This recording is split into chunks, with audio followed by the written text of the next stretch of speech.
Imagine a castle so breathtaking, so utterly fantastical, it seems plucked from a fairy tale. This is Neuschwanstein, the iconic Disney castle, nestled in the Bavarian Alps.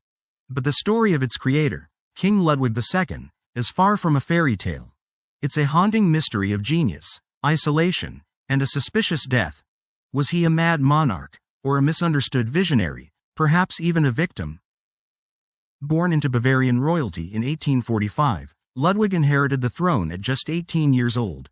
Young, strikingly handsome, and deeply sensitive, he was an ardent admirer of Wagner's operas and dreamed of a world filled with beauty and art.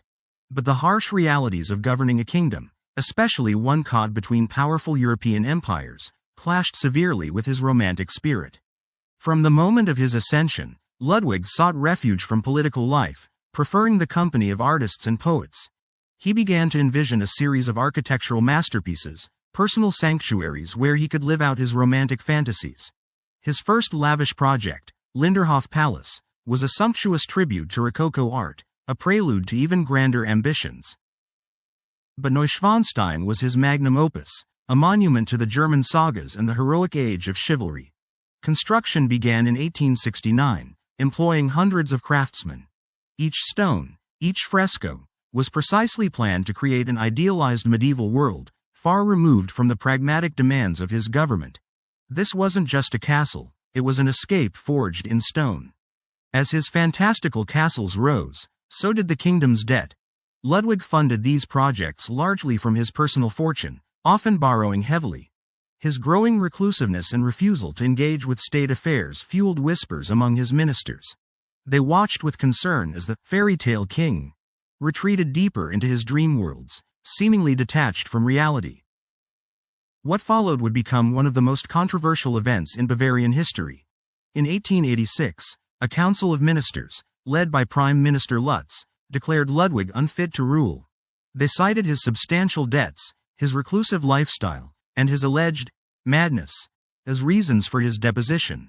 This was an unprecedented move against an anointed monarch. On June 10, 1886, a royal commission arrived at Neuschwanstein to depose the king. Ludwig initially resisted, barricading himself in his castle.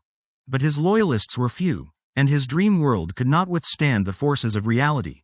He was eventually captured and forcibly removed, taken to Berg Castle on the shores of Lake Starnberg, a final, gilded cage. Just days later, on June 13, Ludwig went for an evening stroll by Lake Starnberg, accompanied by his personal physician, Dr.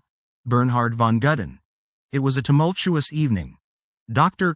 Gudden, the man who had formally declared Ludwig insane, assured the guards that no escorts were needed. Little did anyone know, this decision would haunt history forever. Hours later, both bodies were found floating in the shallow waters near the shore.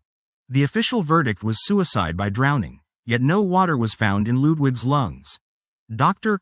Gudden's body showed signs of struggle.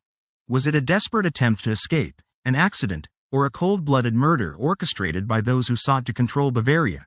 The truth remains shrouded in mystery. Today, his magnificent castles draw millions, a testament to a king who found his truest kingdom only in his dreams, leaving behind questions that echo through the centuries.